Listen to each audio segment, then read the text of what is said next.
Up on Mountain News this morning, a team of researchers at the University of Kentucky take a closer look in the spike in overdoses caused by fentanyl in the state.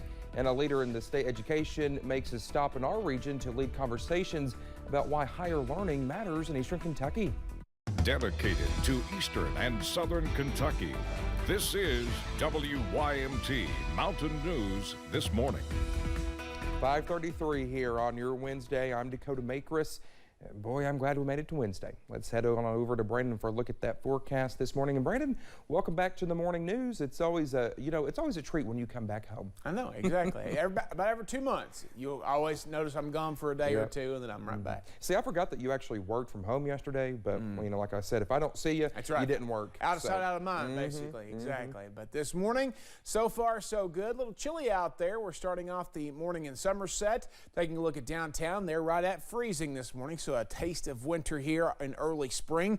Not too much traffic going on downtown there this morning. You see temperatures anywhere from about 28 in Irvin to about 39 there in Jonesville this morning. So kind of a range, but again, most of us low to mid 30s out there this morning, and they'll continue to drop for a little while longer. Now, from this time yesterday, anywhere between about 5 and 13 degrees cooler than it was this time yesterday. 4 degrees cooler in Jackson there, but again, everybody a touch cooler this morning. So if you're heading out the door, grabbing your frosted weather wheats, again, it's going to be a bit frosty out there this morning. Maybe again, give yourself time to warm those cars up before you head out the door. Sunshine will be around today, and it's going to push our temperatures up pretty quickly this afternoon, heading toward the 60-degree mark. Dakota?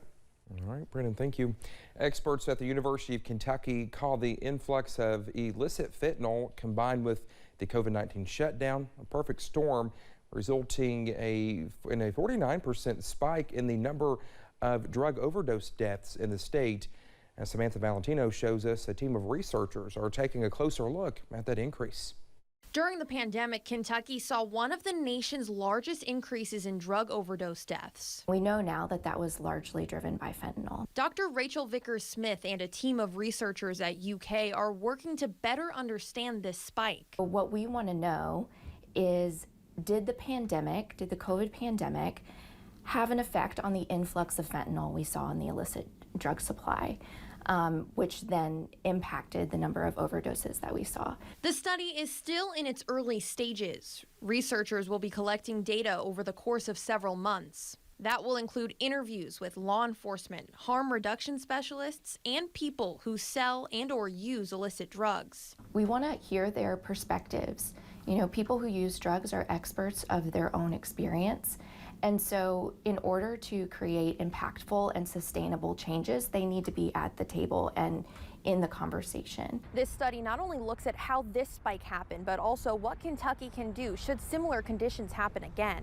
What we're hoping is that we can learn from this strategies to keep people safe so that we're prepared, because this will happen again. Maybe not to the level of a global pandemic, but the drug supply does change and will continue to change in the future.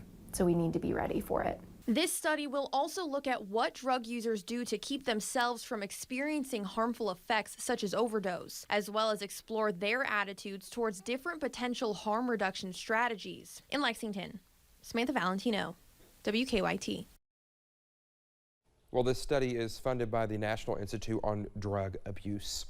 Aaron Thompson, the president for the Kentucky Council on Post-Secondary Education, was in Perry County yesterday, leading conversations with community leaders about why higher education matters. He says the conversations are part of an effort to develop stronger partnerships to grow businesses and the workforce through higher education. We have to get more students to go. We have to get more men to go. We have to get that percent up from about a 47.8% to a 60 at least percent of high school students going to college. We have to help them to succeed because they drop out faster. Well, Dr. Thompson spoke with leaders at the Hazard Perry County Chamber of Commerce meeting and then spent time with staff and students at Hazard Community and Technical College to learn more about what they are doing and additional tools they might need. With the weather warming up in the coming days, more people are likely to get outside and hit the trails, but this can also mean more rescues and for local search and rescue squads. Wolfe County and Powell County search and rescue squads both responded to calls of people falling from cliffs last weekend. with both people falling more than 80 feet. It obviously, your mind races and jumps to conclusions when you hear an individual has fallen that far. Obviously, it's a very serious situation, and you respond with urgency to that situation. Both of the men who fell are alive, but these search and rescue crews are making sure to remind everyone of the importance of cliff line safety and situational awareness. And as that weather warms up, cyclists are returning to the roads. In Pikeville, officials and cyclists are reminding people to stay safe while cycling and reminding drivers to be aware of cyclists and runners alike. Bike shops owners and experienced cyclists recommend flashing headlights and taillights, wearing bright colors, and of course always wearing a helmet. Pikeville City Commissioner and avid cyclist Allison Powers says the best way to keep everyone safe is to stay aware of other people. I just ask that everybody would just be a great citizen and watch out for each other and protect each other, whether you're cycling or in a car or you're walking, just take care of your neighbor. Well, Powers says, as well as Trail Town Bicycles owners Joe Van Hoos say they both experienced dangerous encounters with drivers disregarding laws.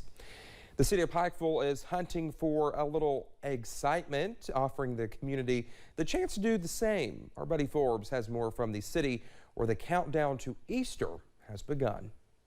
The city of Pikeville is doing a little extra this Easter season. Yeah, people that say there's nothing to do must live under a rock, because we have plenty to do in downtown Pikeville. From the small shops decorated in pastels to the cotton-tailed character hitting the downtown streets. I know the bunny kind of personally, and they're very excited to come back this year. They heard Pikeville's the happening place, And a calendar full of fun, thanks to a partnership with the University of Pikeville. Yeah, so we're having multiple Easter events this year, which is a first. Opening the park for a community Easter egg hunt April 2nd. Whether you have kids or not, it's just going to be a party for all. And then making sure to include everyone with a sensory safe search the following weekend. A sensory friendly event, and that's for children and adults who may have any disabilities that don't want to come to the other Easter egg hunt, that maybe feel more comfortable in a different location, in a different environment and setting. Hoping everyone can find fun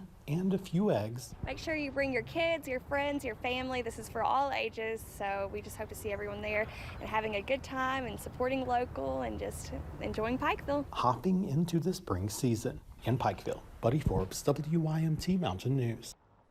Well, just ahead this morning, we take a few moments to appreciate a species of gentle giants that spend their lives just floating around and eating seagrass. Life right there. The next couple of days look pretty nice, but a big-time system could bring a few stronger storms back to the region as we wrap up March on Friday. I have the latest in about 3 minutes.